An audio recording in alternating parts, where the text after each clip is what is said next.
Welcome to news line. मैं हूं doctor Maria Zulfikar Khan. 8 फरवरी के इंतखाबात के बाद मखलूत हुकूमत कायम हुई, लेकिन इस हुकूमत की लेजिटिमेसी और इस पे जो शुरू दिन से जो है वो PTI ने सवालात जो हैं वो उठा रखे हैं।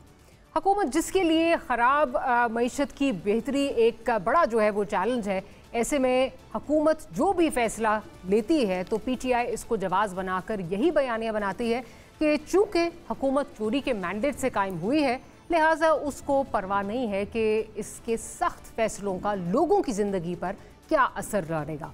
इल्ज़ाम दर इल्ज़ाम के इस सियासी माहौल में सुप्रीम कोर्ट के जजेस की तैनाती से मुतल्लिक आइनी तरमीम लाने के हुकूमती फ़ैसले को भी अपने लिए एक इसी लपेट में जो है वो ले लिया गया है।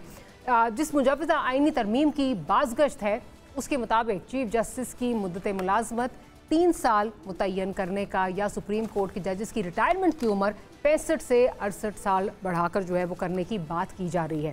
इसके मुतालिक वज़ीर कानून का कहना है कि इस पर वज़ीर आज़म की तरफ से उन्हें काम करने की कोई हिदायत नहीं मिली, ताहम वो इन बातों को मुस्तरद नहीं कर रहे हैं। PTI ने इस मुजवज़ा आइनी तरमीम को ना सिर्फ मुस्तरद कर दिया है बल्कि मौक़िफ़ अपना लिया है कि मौजूदा हुक्मरान अपने गैर आइनी एजेंडा को आगे बढ़ाने के लिए जो है वो इदारों को कमज़ोर करने की कोशिश कर रहे हैं। अब सवाल ये है कि क्या हुकूमत वाकई ही ऐसा कोई आइनी तरमीम जो है वो लाना चाह रही है, और अगर ऐसा है तो उसकी वजूहात क्या है और इसके असरात क्या होंगे, इस पर बात करेंगे। साथ ही साथ पाकिस्तान पीपल्स पार्टी की काबीना में शमूलियत की खबरें फिर गर्दिश कर रही हैं। क्या जल्द या आइंदा बजट के बाद पाकिस्तान पीपल्स पार्टी वफाकी काबीना का हिस्सा होगी, और क्या 8 वजारतों के साथ काबीना में एंट्री लेगी। इसके अलावा गंदम स्कैंडल पर भी बात करेंगे कि क्या तहकीकाती कमेटी निगरान हुकूमत के वज़ीर आज़म या वज़ीर आला पंजाब को बुला रही है या नहीं, और क्या हुकूमत इस मामले को नैब या FIA के पास भिजवाने में तरद्दुद का शिकार है, जबकि किसानों ने मुल्क की एहतजाज करने का ऐलान कर दिया है। और इस एहतजाज में किसान ख़वातीन, बच्चे और अपने माल मवेशी भी लाएंगे। क्या हुकूमत के पास इस एहतजाज को रोकने का कोई हल है? काफ़ी एक भरपूर एजेंडा है। इरशाद भट्टी साहब हमारे स्टूडियोज़ में, pleasure to have you here Bhatti साहब। इरफान कादिर साहब फॉर्मर अटॉर्नी जनरल हमें इस सेगमेंट के लिए ज्वाइन कर रहे हैं। साथ ही साथ सीनियर जर्नलिस्ट, सीनियर एनालिस्ट सना बुच्चा साहिबा हमारे साथ मौजूद हैं। भट्टी साहब, इस बात में कितना वज़न है कि जो आज़म नज़ीर तार साहब बात कर रहे हैं कि जी एक रबर स्टैम्प बन गई है अपॉइंटमेंट जजेस की 19वीं तरमीम के बाद, और साथ ही साथ वो ये कह रहे हैं कि जी हम सिस्टम में एक बैलेंस लाना चाह रहे हैं। देखिए, इस तरह की जो कार्रवाइयाँ हैं ये पिछले 76 सालों से हर हुकूमत डालती आई है, और हर हुकूमत इस तरह की कार्रवाइयों के बाद ना सिर्फ शर्मिंदगी उठाती है बल्कि एक अच्छा भला जो काम, सीधा सादा काम है, उसको तबाह बर्बाद कर देती है। अब सुना ये जा रहा था कि एक तजवीज़ है कि हाई कोर्ट के जज की उम्र 62 साल से 65 साल कर दी जाए, सुप्रीम कोर्ट के जज की उम्र 65 से 68 साल कर दी जाए। सुना यह भी जा रहा था कि सुप्रीम कोर्ट के चीफ जस्टिस और हाई कोर्ट के चीफ जस्टिस की टेन्योर फिक्स कर दिया जाए 3 साल का। सुना यह भी जा रहा था कि जो अब तो है ना जो सीनियर जज बनता है जी, एक ये भी सुना जा रहा था कि अब हाई कोर्ट्स में 5 जजेस होंगे जी, और उन 5 जजेस में से एक चूज करेंगे। अब इससे कितने दरवाजे खुलेंगे, क्या क्या लॉबिंग होगी, क्या क्या आप मनपसंद होगा वो छोड़ दीजिए। सुना जा रहा था कि पार्लिमानी कमेटी जो है वो जुडिशल कमेटी में उसको ज़्यादा, यानी हुकूमत या बाकी जो सियासत है उस सियासी लोग हैं उनको जुडिशल कमीशन में ज़्यादा लाया जाएगा। लेकिन भट्टी साहब उसमें ये भी साथ कह रहे हैं कि जो इक्वल अपॉर्चुनिटी होगी हुकूमत के पास। मैं बताता हूँ, अब इस काफ़ी अरसे से इस मामले पे काम हो रहा था, और ये जुडिशल कमीशन के पहले स्टेप में हुआ था कि रूल्स बदले जा रहे हैं, अदलिया के रूल्स या जजेस सिलेक्शन, जज तकर्री, तैनाती, एलिवेशन। इस पर 2 दिन पहले एक इजलास हुआ, और उस इजलास में जिसमें सारे मुल्क के जजेस मौजूद थे, और उसमें आज़म नज़ीर तारड़ साहब ने इंकशाफ किया कि हम तो आइनी तरमीम करने जा रहे हैं, कानून साजी करने जा रहे हैं। ऐसे ही इस पर उन्होंने कहा कि जब आप ये करने जा रहे हैं तो फिर इसका हमारा तो रूल्स का फायदा ही नहीं है, तो मुलतवी हो गया। अब मुझे तो ऐसा लगता है या मेरा ऐसा ख्याल है कि काफ़ी अरसे से हम ये सुन रहे थे कि चीफ़ जस्टिस फ़ाइज़ ईसा काजी को नवाजे जाने की बातें हो रही थी। अब अगर 65 से 68 साल की उम्र कर दी जाए तो चीफ़ फ़ाइज़ ईसा काजी साहब को फ़ायदा होगा। अगर चीफ़ जस्टिस का टेन्योर फिक्स कर दिया जाए तो फ़ाइज़ ईसा काजी साहब को फ़ायदा होगा। ज़्यादातर चांसेस अभी तक जो इस वक्त लग रहे हैं वो टेन्योर फिक्स करना है। उसमें होगा ये कि फ़ाइज़ ईसा काजी साहब, मंसूर अली शाह और मुनीब अख्तर दरमियान से निकल जाएंगे। अब ये है, अगर फ़ाइज़ ईसा काजी साहब अच्छा करें और एक कन्वे करें या एक रजिस्ट्रार के ज़रिए हम तक कन्वे करवाएं या कौम तक या हुकूमत तक कि जो कुछ भी आप करने जा रहे हैं वो मेरे टेन्योर के बाद हो, यानी मुझ पे उसका इतलाक तो फिर हम इस पे डिस्कस करेंगे कि तरमीमें अच्छी हैं कि गलत हैं। अब सारी बहस इस पे होगी कि फ़ाइज़ ईसा काजी साहब को नवाजा जा रहा है और ये नीयत का मामला है। मुझे इस वक्त इनकी नीयत ठीक नहीं लग रही, नीयत में फतूर लग रहा है। नीयत है नवाजने की, नीयत है अदलिया पर कंट्रोल करने की, नीयत है जजिस तकर्री जजिस एलिवेशन में सियासी किरदार बढ़ाने की, नीयत है मनपसंद जजिस को नवाजने की, नीयत है पर्सन स्पेसिफिक। तो नीयत है अदलिया को अपने ताबे करने की। और हमारे यहाँ दुख ये है कि अच्छे कानून बड़े अच्छे बनते हैं, लेकिन किस लिए बनते हैं? अपनों के लिए, लाडलों के लिए, चहेतों के लिए, ज़ाती फ़ायदों के लिए, मुखालफिन को फिक्स करने के लिए। बिल्कुल। और ये कानून साजी होगी। अगर फ़ाइज़ ईसा काजी साहब ने नहीं कन्वे किया तो ये नवा भंड मारेंगे सब। ये चैलेंज भी होगा, रोले भी पड़ेंगे और मुल्क जहाँ हर इदारा जवाल पजीर है और जवाल को अरूज है, वहाँ एक और कट्टा खुल जाएगा। ठीक।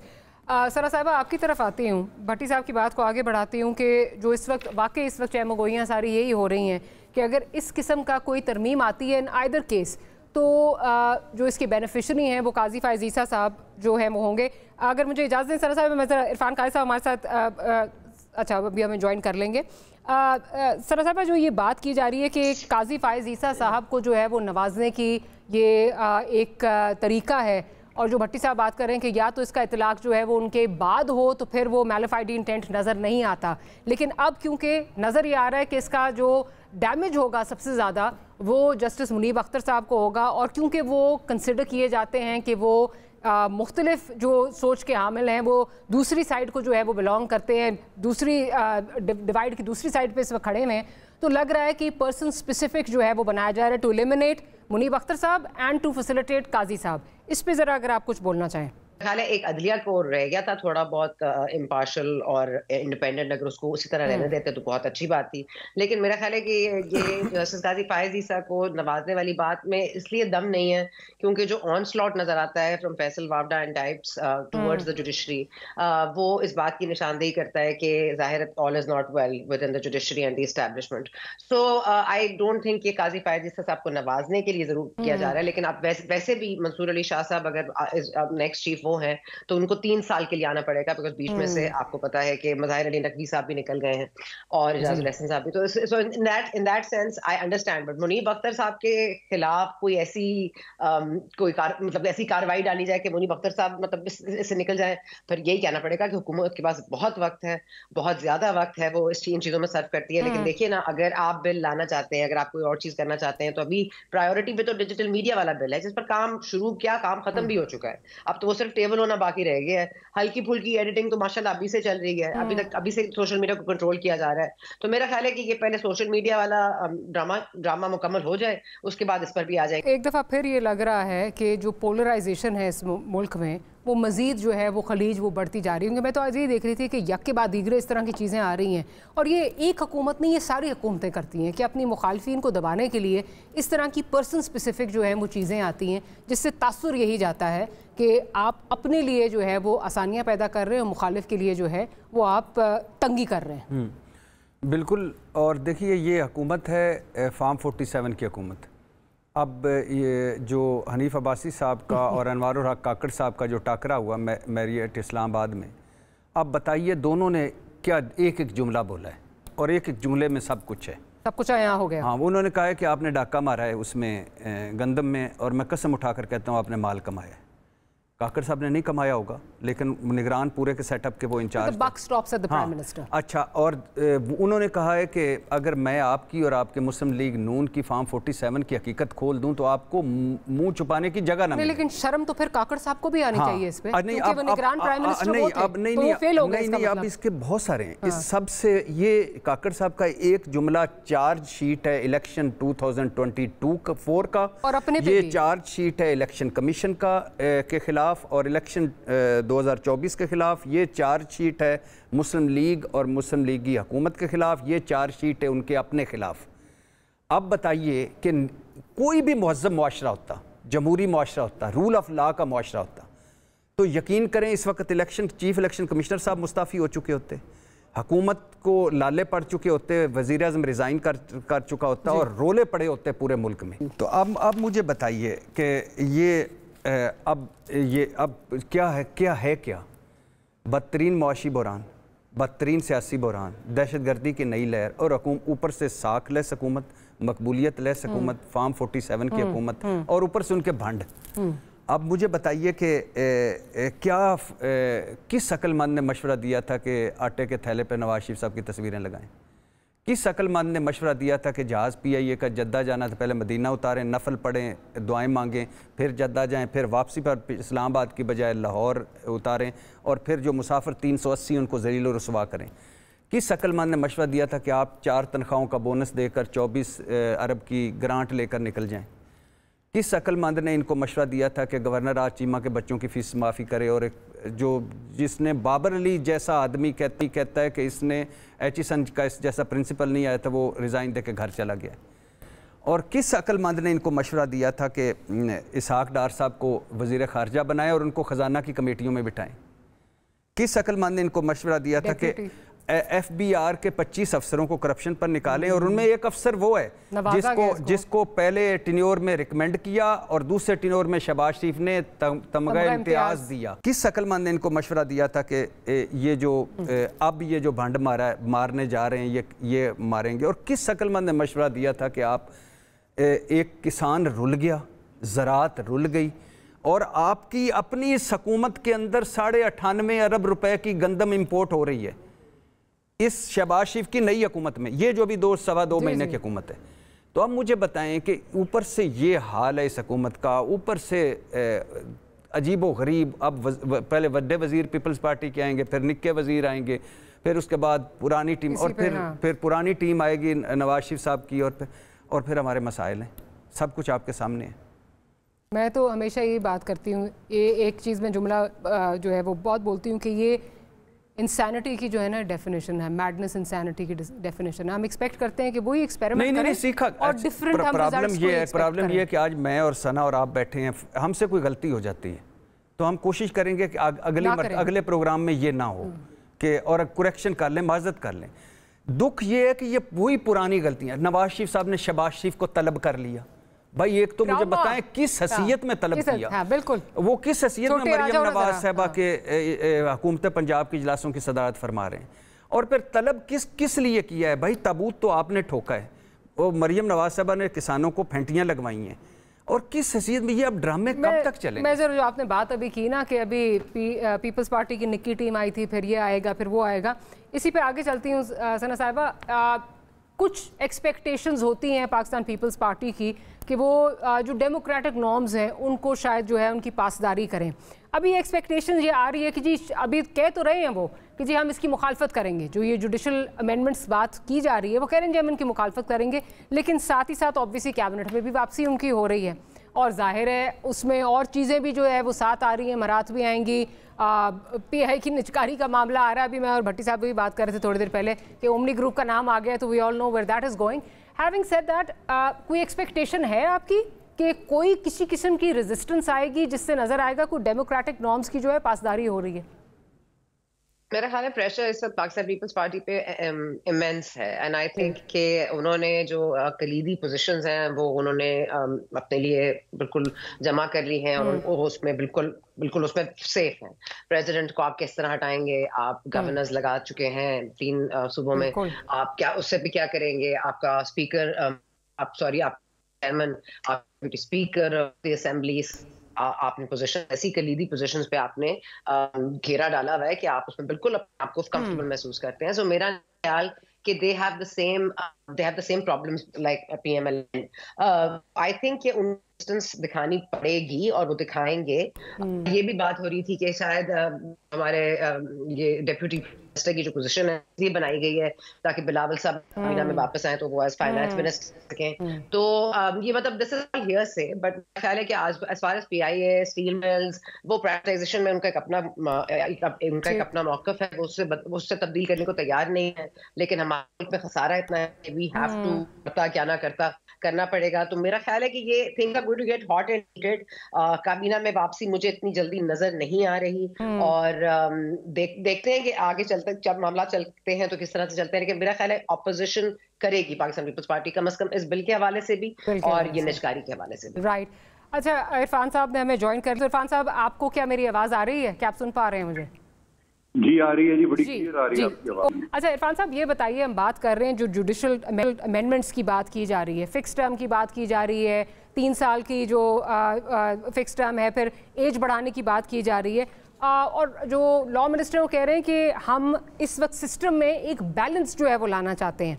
परसेप्शन हम जो हमारे मेहमान भी इस वक्त बात कर रहे हैं, परसेप्शन ये बन रही है कि ये एक पर्सन स्पेसिफिक जो है वो इस वक्त अमेंडमेंट्स लाई जा रही हैं काजी साहब को नवाजने के लिए और मुनीब साहब का रास्ता रोकने के लिए। आप किस तरह देखते हैं इन अमेंडमेंट्स को? देखें, ये जो अमेंडमेंट्स हैं अभी कोई मंजर आम पे नहीं आई, ना इन पे फिलहाल कोई बहस शुरू हुई है, ना ये मंजर आम पे आई हैं। तो ये सब खेमा गोइयां हैं। तो जब तक मेरे सामने उसका मुसवदा ना आए, मैं बिल्कुल ब्लाइंड एली में तो बात नहीं कर सकता कि वो अमेंडमेंट्स अच्छी हैं या बुरी हैं। मैं तो तभी आपको अपना इनपुट दे सकता हूँ जबकि वो अमेंडमेंट्स जो है उसका खाका मेरे सामने हो, वो मेरे सामने। अच्छा इरफान साहब, इस पे वजीर कानून से जब बात हुई तो उन्होंने कहा जी मैं इसको सरासर जो ये बातें हो रही हैं और कैटेगोरिकली उन्होंने कहा जो सोशल मीडिया पे बातें चल रही हैं मैं उनको मुस्तरद नहीं करता। तो अगर वो मुस्तरद नहीं करते, चले मैं अगर आपसे पॉइंट बाय पॉइंट पूछ लूँ, जो ये फिक्स टर्म की बात की जा रही है, 3 साल की फिक्स टर्म, अगर ये होती है, is it, do you think this is it will help the system और will create more polarization in the current situation जिसमें हम हैं? देखें, जहां तक तो इस पैकेज का ताल्लुक है जो आने वाला है, वो तो मेरे तजर्बे की रोशनी में मैं खुद बहुत देर से ये कह रहा हूँ कि बहुत सारी आइन में क्लैरिफिकेटरी अमेंडमेंट्स चाहिए, बिकॉज इतने गलत फैसले रिपीटेडली कोर्ट्स ने कर दिए हैं कि वंस फॉर ऑल उन फैसला जात का जो इम्पैक्ट है वो ख़त्म करना है। क्योंकि उन फैसला जात की वो कन्फ्लिक्टिंग डिसीजंस जो कि इस वक्त हमारे जुडिशल प्रेसिडेंट्स में मौजूद हैं, उससे टोटल पाकिस्तान का लीगल ऑर्डर जो है वो क्योटिक हो चुका है। और ऑब्वियसली जुडिशरी जो है वो अपने दायरा इख्तियार में रहना जरूरी है। ये नहीं है कि वो बिल्कुल जो चाहे जब चाहे पार्लियामान को सब्जुगेट करते हैं, जब चाहे एग्जीक्यूटिव को सब्जुगेट करते हैं, उनकी अपनी डोमेन है, उसमें रहे। इसलिए वो क्लैरिफिकेटरी जो अमेंडमेंट्स हैं वो आइन में आनी चाहिए। दूसरी जो जुडिशल अपॉइंटमेंट्स है उनमें जो खिलवाड़ हुआ है पिछले 15 साल से, वो भी हमारे सामने है और मैं बिल्कुल समझता हूँ कि उसकी बहुत जरूरत है। और मैंने खुद इस पर बहुत सारे प्रोग्राम्स किए हैं और उस पर बात की है कि ये जो पार्लियामेंट्री कमेटी की ओवरसाइट है उसको इन्होंने अदालती फैसलों के जरिए खत्म कर दिया है। फिर चीफ जस्टिस जो है वो अपनी मर्जी से जजेस अपॉइंट कर रहे थे, अपनी मर्जी से पिक कर रहे थे, और बाकी जो थे उनको जो बाकी जुडिशल कमीशन के मेंबर्स हैं जो कि इक्वल मेंबर्स हैं, चीफ जस्टिस का भी एक वोट है, उनका भी एक वोट है, लेकिन नॉमिनेट चीफ जस्टिस करते हैं, जबकि आइन में ऐसी कोई चीज नहीं है। और मैंने भी इस पर बहुत एहतजाज किया था और मैंने जुडिशल कमीशन की मीटिंग में जाने से इनकार कर दिया था जब मैं अटॉर्नी जनरल था। मैंने कहा आप पहले रूल्स को इस तरीके से इस सांचे में डालें कि जो आइन की असल मंशा है कि मेरिटेड अपॉइंटमेंट्स हो, अगर वो आप रूल्स को नहीं ढालेंगे तो मैं फिर मीटिंग, मैंने तकरीबन 3-4 माह मैंने बिल्कुल कोई मीटिंग अटेंड नहीं की जुडिशल कमीशन की। तो मैं खुद समझता हूँ कि जुडिशल अपॉइंटमेंट्स के बारे में भी ये ज़ाती तरामीम जो आनी चाहिए ताकि वंस फॉर ऑल ये जो हम कवर करें जुडिशल कमीशन को, ना कि एक फर्दे वाहिद चीफ जस्टिस को। तो इसका भी बहुत सारी अमेंडमेंट्स हमें जरूरत है। उस हद तक मैं समझता हूँ कि ये खारिज इम्कान नहीं है ये वाली अमेंडमेंट, और ये होंगी और इंशाल्लाह होनी भी चाहिए। अच्छा, जो ये 3 साल का टर्म फिक्स करने की बात हो रही है, भट्टी साहब and many others like him are of the perception के of the opinion as well कि अगर ये इस वक्त होती हैं और काजी फाइज साहब इससे जो है वो इससे मुस्तफीद होते हैं, तो अगले जो चीफ जस्टिस हैं उनकी मंसूर अली शाह साहब के बाद मुनीब अख्तर साहब जो हैं वो बीच में से निकाल दिए जाएंगे। And again we all know एक अनफॉर्चुनेट है बहुत, but he is considered part of the Bandial camp, और जो चीज़ें होती रही हैं माजी में हम सब के सामने हैं। क्या आपको लगता है ये एक गलत जो है वो मैसेजिंग जाएगी विज़ा वी द जुडिशरी, एक ज़्यादा कंट्रोवर्सी में डाल देगी जुडिशरी को? देखें, ऐसी अमेंडमेंट्स हो सकती हैं जहाँ पे के जजेस जो एक कैंप में आ जाएं, क्योंकि पाकिस्तान में ऐसे फैसले आए हैं, जजेस ने फैसले किए हैं और नेक नियति से किए हैं, जिसमें कि ऐसे भी जजेस जिन्होंने प्रो एस्टैब्लिशमेंट फैसले नहीं किए लेकिन उन पर कोई क्रिटिसिज्म नहीं आया। लेकिन जब जजेस जो है वो कैंप्स बनाने शुरू कर दें, जिस तरह आपने माजी के चीफ जस्टिस का नाम लेके कहा कि उनका कैंप, तो इस तरह के जब कैंप बनेंगे तो फिर ये आप नहीं समझ सकते कि पार्लियामान फिर खामोश रहेगी। इस तरह के कैंप्स को तो तोड़ना पड़ेगा ताकि तमाम जो लोग हैं जिसके केसेस आते हैं या तमाम जो पॉलिटिकल रिपरकशंस के केसेस हैं उसमें एक जैसे फैसले होने चाहिए, वहाँ कैंप्स नहीं बनने चाहिए, और अगर कैंप्स बन रहे हैं उनको तोड़ना चाहिए और ये बता के तोड़ना चाहिए कि हम जरूरी है कि हम इनको तोड़ें।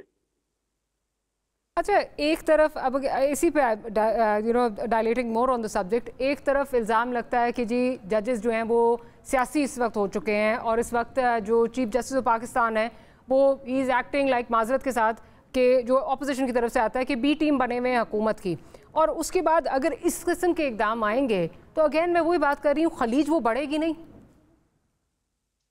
देखें, ना तो जजेस को हुकूमत की बी टीम बनना है, ना उनको ऑपोजिशन की बी टीम बनना है। उनको बिल्कुल न्यूट्रल रहना अपने फैसलों में, और माजी में भी ऐसे फैसले आए हैं जो कि तस्दीक किए गए हैं कि प्रो एस्टैब्लिशमेंट और एंटी एस्टैब्लिशमेंट, और मुझे अभी भी 3 जजेस याद हैं, जस्टिस दुराब पटेल, जस्टिस सलीम और गौर साहब थे। उन्होंने फैसला दिया और उन्होंने जुल्फिकार अली भुट्टो साहब को कहा था कि हम इनको एक्विट करते हैं। तो जस्टिस सलीम को तो किसी ने कुछ नहीं कहा, जस्टिस दुराब पटेल को तो किसी ने कुछ नहीं कहा। तो लिहाजा यहाँ पे आप ऐसा फैसला करते हैं जिससे कि एक लगे कि आपने एक जेन्युइनली एक अपना फैसला दिया है, आपने उसकी रीजनिंग दी है, आप उसमें पर्सनल नहीं हुए, तो बेशक वो किसी धड़े के खिलाफ हो, लोग नहीं माइंड करते। लेकिन ऐसे फैसले जहाँ पे कि वो आप शुरू हो जाए कि जी गुड टू सी यू और इस तरह की बातें शुरू हो जाए, एक्स्ट्रा ऑर्डिनरी लीवरेज देना शुरू करते हैं किसी सियासी धड़े को, उस पर फिर क्रिटिसिज्म होता है और फिर वो क्रिटिसिज्म बर्दाश्त भी करना पड़ता है। चले इरफान खान साहब, thank you very much for making time for this program. एक छोटी सी ब्रेक लेनी है, ब्रेक के बाद हाजिर होते हैं। तो गंदुम क्राइसिस कहाँ जा रहा है, भट्टी साहब से उस पर भी बात करेंगे, सना से भी बात करेंगे। Will be right back.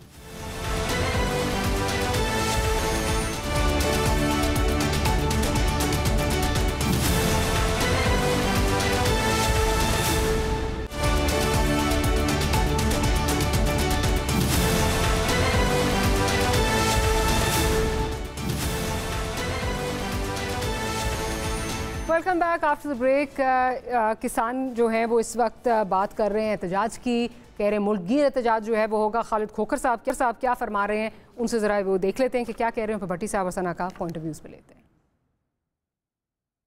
बाद नमाज जुमा हम मुल्तान से एहतजाज शुरू कर रहे हैं और ये एहतजाज पूरे पाकिस्तान में जाएगा, और मुल्तान से हम स्टार्ट ले रहे हैं और इंशाल्लाह ये एक बहुत बड़ा एहतजाज होगा। हम हजारों काश्तकारों की सूरत में आएंगे। ये मैं आपको अर्ज कर दूं कि ये सैकड़ों वाला एहतजाज नहीं होगा, हजारों के हिसाब से काश्तकार आएंगे, सैकड़ों ट्रैक्टर ट्रालियां भी होंगी, जानवर भी साथ होंगे, भेड़े बकरी बच्चे भी साथ होंगे, खवातीन भी साथ होंगी। और सबसे पहले जो इस वक्त हालत हो चुकी है, हम अलामती तौर पर नमाज जनाजा अदा करेंगे ज़रात, और उसके बाद सारे अजला मिलकर लाहौर जाके इसकी कुलखानी पढ़ाएंगे। फिर हमारा मकसद है एहसास दिलवाना कि ज़राअत के बगैर हमारा गुजारा नहीं है। अच्छा भट्टी साहब, दोबारा जो है किसान जो हैं वो आ रहे हैं एहतजाज के लिए। अभी आपने ही जिक्र किया और हमने देखा कि पिछले हफ्ते क्या हुआ किसानों के साथ पार्लियामेंट पंजाब असेंबली के बाहर।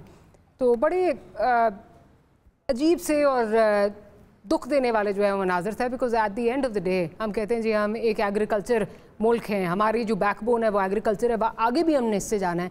और फिर जिन लोगों के साथ आप कह रहे हैं आगे जाना, उनके साथ आप क्या कर रहे हैं, और आज तक किसी ने रिस्पॉन्सिबिलिटी नहीं ली कि कौन उसके लिए रिस्पॉन्सिबल है।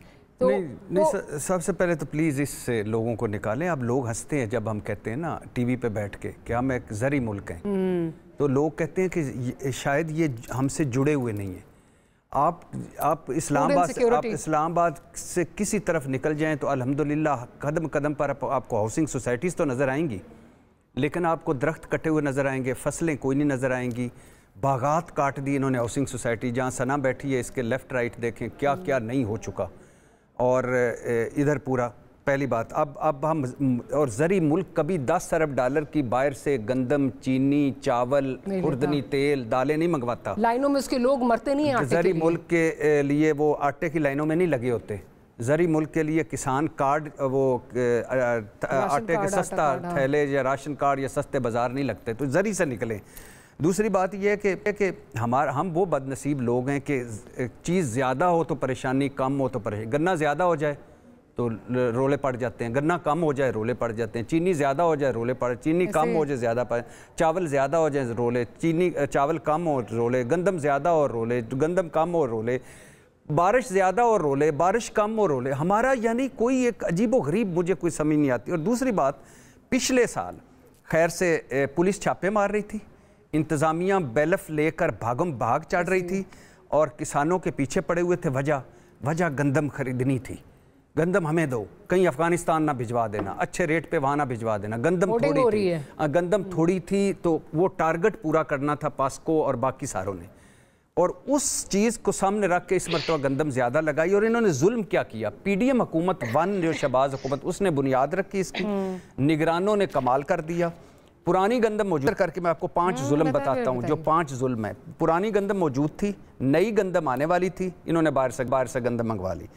अब इन्होंने 3200 फी मन गंदम खरीदी वहाँ, और ये हकीकत ये है एक्चुअली कि ये 2500 रुपये फ़ी मन कराची पहुँच जाती थी, इतनी सस्ती खरीदी। लेकिन 3200 कर लें, 3200 रुपये फ़ी मन खरीदी।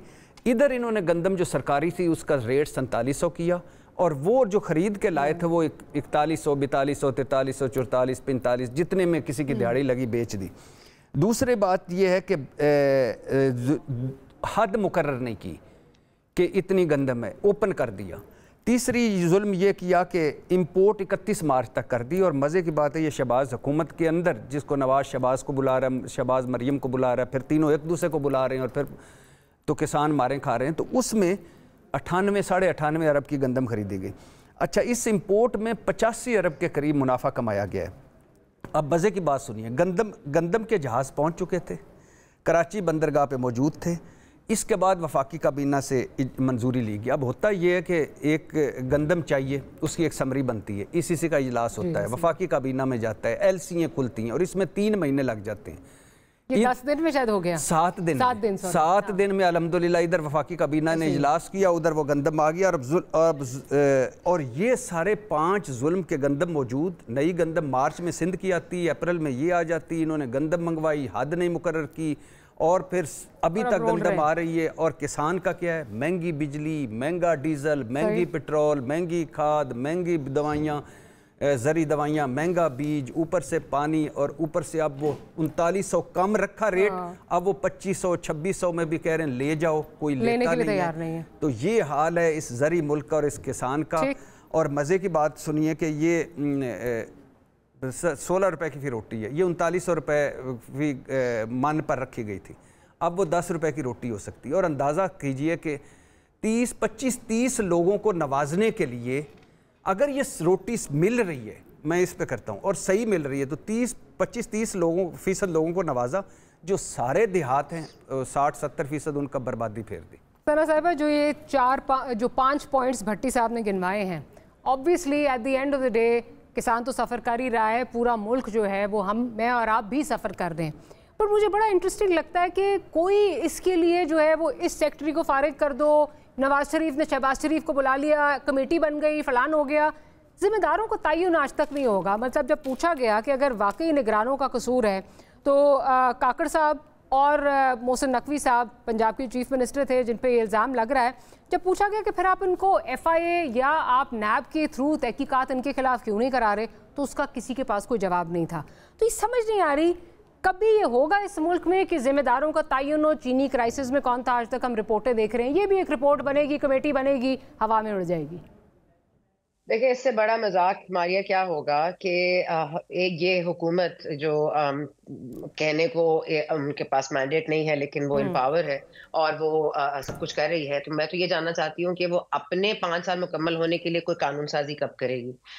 उनको 3 साल दे दो, तो इनको 2 साल दे दो, तो उनको ये आउट ऑफ टर्न ना करने दो। ये दूसरे इदारों को ही देखते रहेंगे, वहीं उन्हीं का फायदा करेंगे, अपना कोई फायदा ये कर नहीं सकते। जिनका खुद नहीं पता कि कब ये चले जाएंगे, वो क्या बताएंगे किसी को 3 साल रखना है, किसी को 4 साल रखना है। दैट सेड, ये बड़ा क्रिमिनल है। ये जो गंदम वाला मामला है, this is criminal. I mean it's not even negligence, it's criminal. और उसके अलावा आप देखिए कि Punjab is the largest granary in the world, जहां पे आप स्टॉक कर सकते हैं वीट को।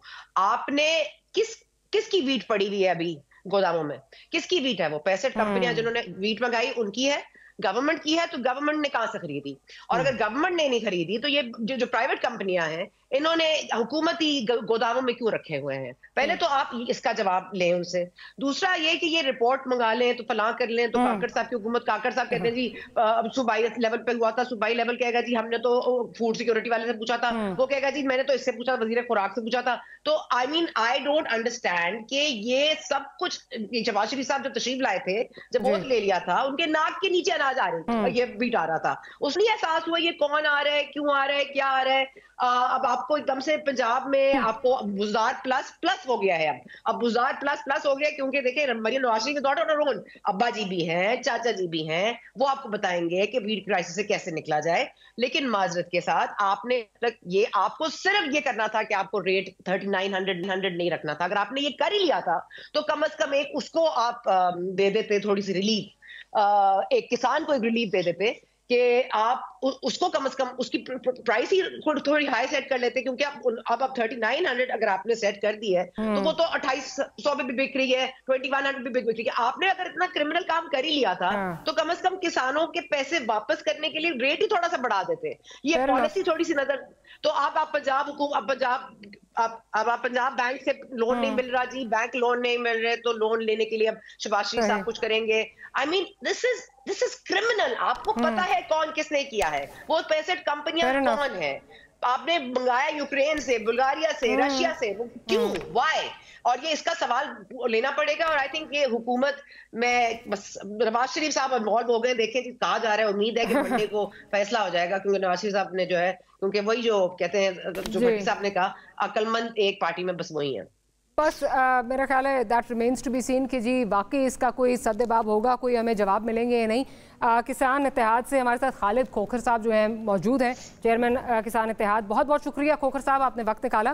खोखर साहब, आज भी सुर्खियाँ लगी हुई हैं कि जी वो इस वक्त ये कहा जा रहा है, प्राइम मिनिस्टर साहब कह रहे हैं कि 18 लाख टन जो है वो हम किसानों से ले लेंगे।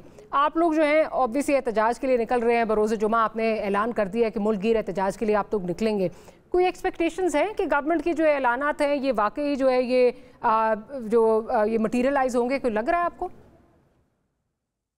जी, पहले मैं बताता चलूं, जो प्राइम मिनिस्टर साहब ने 18 लाख टन का ऐलान किया, वो पहले 14 लाख था, 14 लाख को 18 लाख टन किया, 4 लाख टन बढ़ाया। वो पास को पूरे पाकिस्तान के लिए, ना कि सिर्फ पंजाब के लिए। दूसरा यह है कि मेरा जिला खानेवाल है जी। खानेवाल में 3 तहसीलें फूड डिपार्टमेंट के पास है, 1 पास्को के पास है। अगर वो बढ़ाया जाएगा तो वो एक तहसील मियां चन्नू, एक तहसील को फायदा होगा, बाकी तहसीलें तो टोटल महरूम है। उनके पास तो बारदाना एक बैग भी नहीं उनको मिला। देखे ना, चाहिए ये था, वफाक में भी इन्हीं की हुकूमत है, सूबों में इन्हीं की हुकूमत है, कम से कम सब काश्तकारों को लेवल प्लेइंग फील्ड तो मिलता, सबके पास खरीद होती। अब चंद तहसीलों में, मेरे ख्याल पंजाब की 13 तहसीलों में पास्को है जहां परचेज हो रही, बाकी तमाम तहसीलें उससे महरूम है। यानी कि सिर्फ कोई 15% लोग बनते हैं जिनसे खरीदारी हो रही है तहसीलों में, बाकी सबसे खरीदारी नहीं हो रही। वो काश्तकार वो क्या पाकिस्तानी नहीं है क्या? उन्होंने इनके कहने पे काश्त नहीं की थी, गंदम काश्त करवाई थी हमसे हुकूमत ने, हमने खुद काश्त नहीं की थी। और ऐलानात भी किए थे इस दफा, माशाल्लाह बम्पर क्रॉप हुई है, बहुत ज्यादा जो है वो ऐलानात भी किए थे। अच्छा, मेरी जी, बम्पर क्रॉप आप ये देखें ना, आज तो बनता ये था कि हम बैसाखी मनाते हैं, जितनी हमारी अल्हम्दुलिल्लाह पैदावार आ रही है, हम खुशियां मनाते हैं, हम ढोल बजाते। आज हमारे घरों में सो गए काश्तकारों के। दूसरा जो वोट है, क्या उन किरदारों के किरदार पर क्या कमेटी खेलेंगे? क्या क्यों नहीं कैप किया गया उसको, इम्पोर्ट को? जब आज तो मामला आज तो मामला नहीं, आज तो बहुत बड़ी खबर आ गई है ना, मामला क्लियर हो गया कि उस वक्त के minister food security doctor Kausar Abdullah ने आज एयरवाई पे आके बयान दिया है कि जी मैंने मना किया था इनको कि बाहर से इंपोर्ट ना करवाएं। इससे बड़ा और कोई सबूत नहीं हो सकता कि बिल्कुल इन्होंने बदनीति पे ये इंपोर्ट की गई है, बदनीति पे सारी बातें हुई और 31 मार्च तक उसको कैप करना, ये कौन सा तरीका? जब फरवरी एंड पे अपनी कदम आ जाती है सिंध की, मार्च में मुकम्मल सिंध हार्वेस्ट हो जाता है कंप्लीट तौर पे, अप्रैल में पंजाब की आ जाती है, तो ये तो बदनीति पे सारे काम हुए हैं। उसका खमियाजा कौन भुगत रहा है? काश्तकार। आज पाकिस्तान के 6 करोड़ काश्तकारों के घरों के चूल्हे बुझे हुए हैं। आज यकीन कर लें उनके घरों में सो गए काश्तकारों के। बिल्कुल मैं आपको हकीकत बता रहा हूँ, आप ठीक कह रहे हैं। मैं आपको हकीकत बता रहा हूँ मोहतरमा, मैं आपको हकीकत बता रहा हूँ, जिन काश्तकारों ने इन दिनों में अपने बच्चियों की शादी या बेटों की शादी तय की हुई थी उन्होंने कैंसिल कर दी है। I can very well believe that. आप बिल्कुल ठीक कह रहे हैं। हाँ, अच्छा ये बताइए, आपने आपने जो ऐलान किया है, ये एहतजाज का जो आपने ऐलान किया है, और इस दफ़ा आप कह रहे हैं कि हमारी ख़वातीन, बच्चे, माल मवेशी सारे जो हैं वो हमारे साथ इस वक्त होंगे। जो पिछली दफ़ा आपके साथ हुआ उसके बाद आप फिर भी जो है वो ख़ानदान अपने पूरे जो है वो लेकर आ रहे हैं, तो पंजाब हुकूमत से कोई याद? पहले मोहतरमा अर्ज़ है कि पिछले उसमें मैं शामिल नहीं था एहतजाज में, मैं आपको एक बता दूं, लेकिन उन काश्तकारों के साथ भी, उनके साथ भी ज्यादती हुई, बहुत बड़ी ज्यादती हुई कि उनका जमहूरी हक उनको ना दिया गया। मैं उसकी पुरजोर मजम्मत करता हूँ, लेकिन एक फर्क है उनमें और मुझ में, एक फर्क है, मैं फर्क आपको बता दूं। वो एहतजाज करने गए हैं, लेकिन कभी उन्होंने हुकूमत से राब्ता नहीं किया कि ये हमारे मसाइल हल करें, कि भी जाके किसी को मिले नहीं, कोई मुलाकात कभी नहीं की, कभी रिटर्न तौर पे नहीं लेके भेजा, कभी को बजट तजावीज उन्होंने आज तक कभी नहीं दी। मैं मुख्तलिफ हूँ जी, मैंने ये जो इंक्वायरी है ये मेरी एप्लीकेशन पे हो रही है, मैंने वो एप्लीकेशन दी है। मैं जाके चीफ मिनिस्टर पंजाब से भी मोहतरमा से मैं मुलाकात करके आया हूँ, मैं वफाक में जाके मैं फेडरल मिनिस्टर से मिल के आया हूँ, मैं PM ऑफिस में गया हूँ, मैं हर जगह पे पहले अपनी आवाज बुलंद किया, अपना मुकदमा लड़ा है, उन तक पहुंचाया है। जब मेरी बात नहीं मानी गई उसके बाद मैंने आके अपना ये प्रोटेस्ट अनाउंस किया है। और बच्चों को साथ लाने की वजह, हम 2 काम करने जा रहे हैं जी। सिर्फ एहसास दिलवाना, मकसद है हमारा एहसास दिलवाना, और हम एहतजाज करने में खुश नहीं होते। ये खोखर साहब ब्रेक पे मुझे जाने से पहले मुझे जरा जी आपका पॉइंट आ गया, मुझे ये चीज बता दीजिए कि क्या कोई पॉलिटिकल पार्टी ने आपके साथ, क्योंकि ऑपोजिशन की जमातें हैं, जमात इस्लामी बड़ी बड़ी बातें कर रही है कि जी हम तो कैंप्स लगाएंगे, क्या किसी ने आपके साथ रुजू किया है, या PTI या कोई किसी ने आपसे रुजू किया है कि हम भी आपके एहतजाज का जो है वो हिस्सा बनना चाहते हैं? पहले मैं आपको क्लियर कर दूं जी, ठीक है जी, मेरे बहुत सारे पॉलिटिकल लोगों से बातें भी होती रहती हैं, हम किसी पॉलिटिकल पार्टी का ना हिस्सा है ना अपने के साथ किसी को शामिल करेंगे। उसकी मैं वजह बता दूंगा आपको। मैं एज ए पाकिस्तानी मैं बहुत दुखी हूं इस वक्त। ये जब आपस में बैठ के बात नहीं कर सकते, अपोजिशन वाले और हुकूमत वाले, अगर असेंबली में बैठ के आपस में एक दूसरे से हाथ नहीं मिला सकते, किसी पॉलिसी में बैठ के पाकिस्तान के लिए बेहतरी के लिए बात नहीं कर सकते, तो मैं इनको क्यों मुहब्बत समझूं, मैं इनको अपने साथ क्यों शामिल करूं?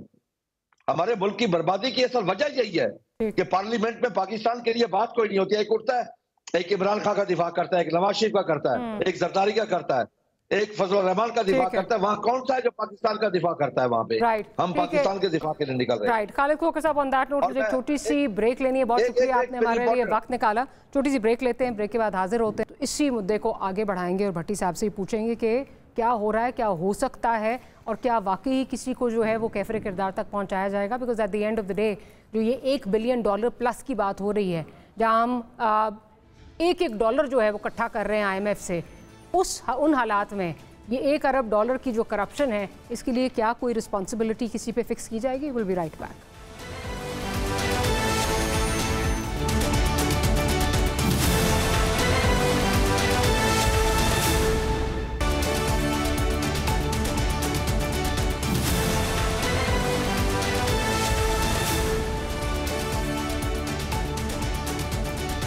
Welcome back after the break. Bhatti साहब, आपने खोखर साहब को सुना, जिस तरह हम कह रहे हैं कि उस वक्त के फूड मिनिस्टर ने कहा कि जी मैंने तो मना किया था कि नहीं करना चाहिए था।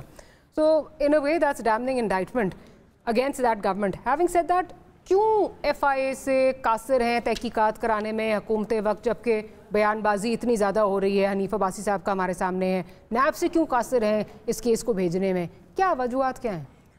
नहीं, आप समझते हैं कि आज की FIA और आज की NAB तहकीकात इनकी कर लेगी?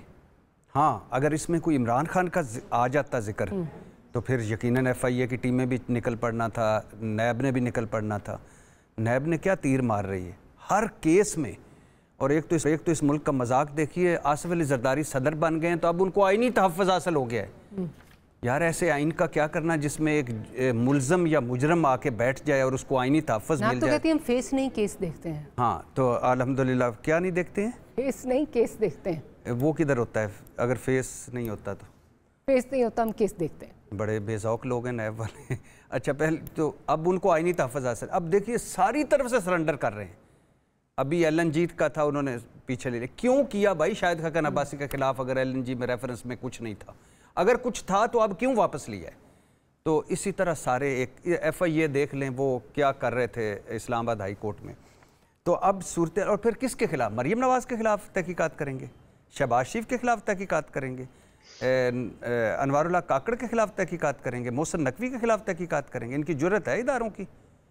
पीपल्स पार्टी के खिलाफ तहकीकात करेंगे जो गवर्नर्स भी ले गई। नहीं, मेरा कहने का मतलब ये है कि अगर ये तो हुकूमत ने भिजवाने हैं ना रेफरेंसेस इनके पास, हुकूमत जब कह रही है कि निगरान नहीं किया है तो हुकूमत क्यों कासिर है? मैं आपको बता रहा हूँ 98.5 अरब इस शहबाज हुकूमत ने इंपोर्ट की है।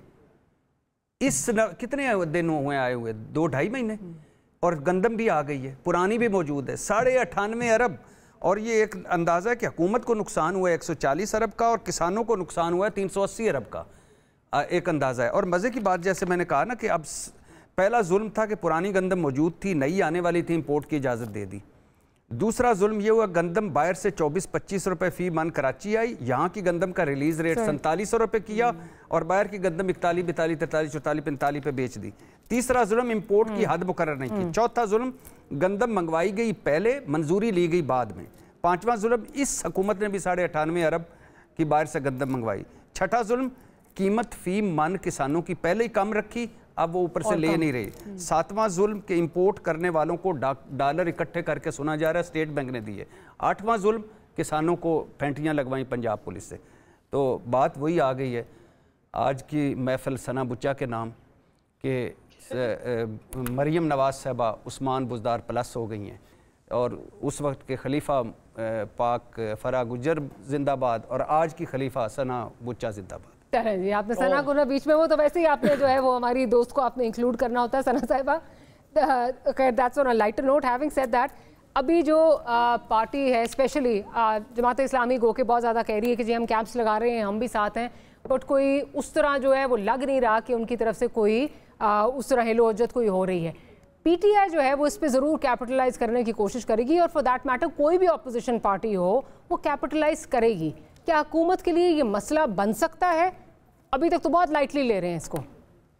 देखिए, हुकूमत का अगर हम 1 मिनट के लिए पोस्टमार्टम कर लें तो ना उनके साथ खवातीन है, ना उनके साथ यंग जनरेशन है, ना उनके साथ कारोबारी लोग हैं, ना ताजिर बरादरी उन पर ट्रस्ट करते हैं। अब किसान रईस है कि वो भी अब आपसे नाना है, तो अब आपने नेक्स्ट टाइम जब वोट लेने जाना है तो मेरा ख्याल है फिर बहुत फॉर्म 47 के आगे के लिए भी कुछ सोच रखिए कि फिर आपने कैसे नॉमिनेट होना है और कैसे मैंडेट लेकर वापस आना है। तो ये तो नहीं हो सकता। और देखिए, किसान बरादरी जो है, मैं तो ये कहूंगी कि मुल्तान से अगर यहाँ से आगाज होगा तो मैं साथ होंगी और मैं ये उम्मीद करूंगी कि भट्टी साहब भी वहां से साथ आएंगे और हम सब बैठेंगे, क्योंकि अगर हमने आज इनका साथ नहीं दिया तो दे विल बी फोर्स्ड कि वो ज़राअत में वो जो उनका तो काम यही है, वो नेक्स्ट टाइम आपके लिए नई गंदम काश्त करेंगे, वो कोई और काश्त लगा लेंगे और हमारे यहाँ ये बहुत बड़ा एक तहज़दा हम कौम हो जाएंगे अगर ये होने लग गया। तो ये जो बात है, और उन्होंने बिल्कुल ठीक कहा है कि पॉलिटिकल पार्टीज अपना अपना मामला लेके ना आए हमारे साथ। हम लोग और अगर हम समझते हैं कि ये इंसान बरादरी ठीक है और पंजाब हुकूमत ने गलत किया या पास में गलत हुआ है, तो मेरा ख्याल है मुझ जैसे लोगों को, आप जैसे लोगों को, भट्टी साहब जैसे लोगों को हमें इनकी आवाज बनना चाहिए, हमें इनके लिए आगे आना चाहिए, ताकि ये इनकी बिकॉज ये तो जुल्म है ना। इस जुल्म है कि आपने किसी के उसने ट्यूबवेल जो लगाया है उसकी बिजली के बिल उसने देना है, उसने जो अनाज उस पर खरीदी थी उसको बिल देना है, उसको कितने बिल देने थे जो आपने नहीं देने दिए। और एहतजाज भी वो इसलिए दूसरे दिन नहीं आए क्योंकि उन्होंने सोचा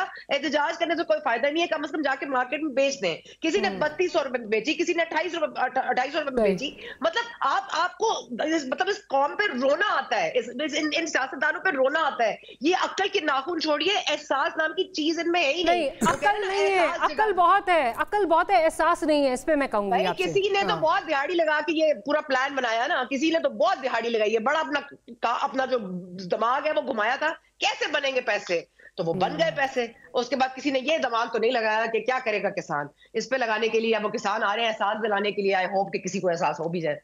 मेरा ख्याल है हमें पड़ोसी मुल्क से कम कुछ तो सीख लेना चाहिए। उसी तर्ज पे माल मवेशी साथ बच्चे खवातीन सारे आ रहे हैं, कुछ तो सीखना चाहिए हमें पड़ोसी मुल्क से। पड़ोसी मुल्क से सीखना है तो सीखें कि हम इकट्ठे आज़ाद हुए थे, हमारा दुश्मन है। उसने पता है एक उनके वज़ीर ख़ारजा विजय शंकर है कि जयशंकर ने एक बड़ा फिक्रा बोला, उसने सेंटेंस बोला, जारे जब कोई मुखालिफ बोलता है तो ज़्यादा दुख होता है। पाकिस्तान के बारे में उन्होंने तो उन्होंने कहा था कि ये तो वो है, वो कंपनी है जो जिसकी दिवालिया भी हो रही है और क्रेडिबिलिटी भी उसी तरह ख़त्म हो रही है। और अभी मोदी साहब ने क्या कि आतंक फैलाने वाले आटे की लाइनों में लगे हुए हैं कि आतंक तो छोड़िए, वो हमसे ज़्यादा आतंक फैला रहा है, लेकिन आटे की लाइनों में लगे।